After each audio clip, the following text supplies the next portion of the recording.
The Moon. It's our nearest neighbor in space, and data we gather from its features can tell us a lot about the rest of our solar system.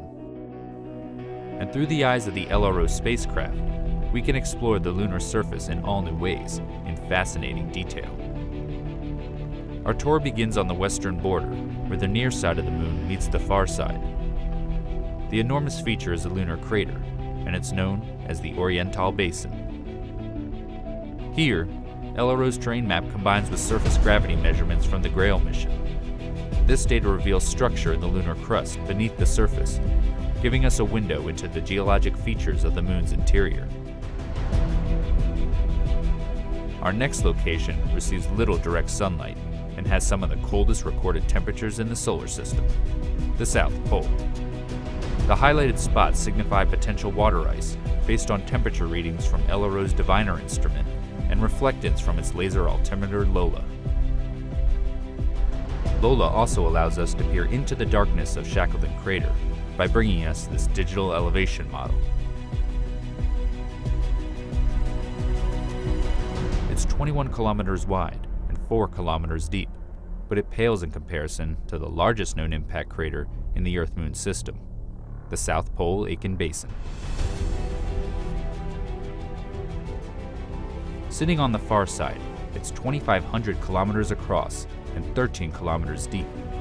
We don't yet know exactly how old the basin is, but it was first seen in the 1960s by spacecraft flying around the far side. As much as we use LRO data to investigate areas we can't see from Earth, we also probe familiar territory on the lunar near side to bring back images with an all-new level of detail. This is Tycho Crater. It's around 100 million years old.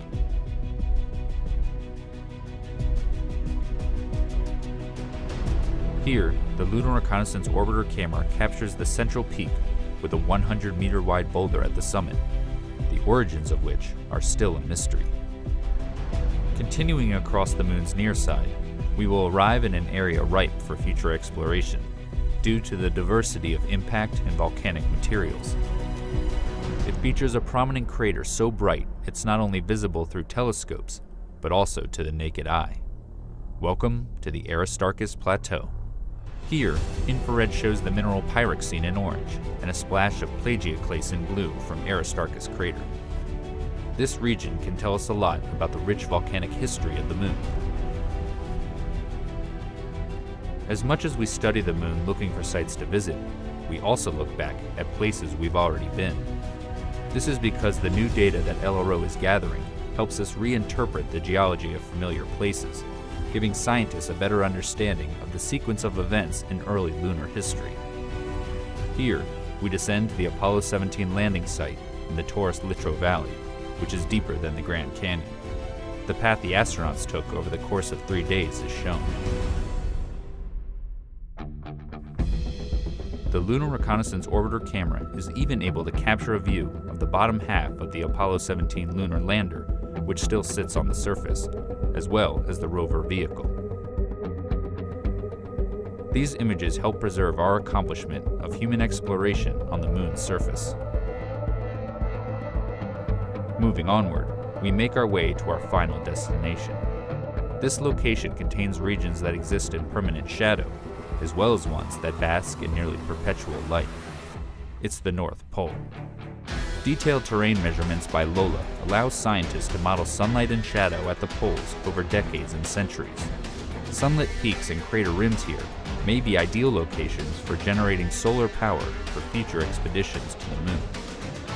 This updated visualization of the lunar landscape stands as a testament to the functionality and abilities of the Lunar Reconnaissance Orbiter spacecraft. And as the mission continues to gather data, it will provide us with many more opportunities to take a tour of our Moon.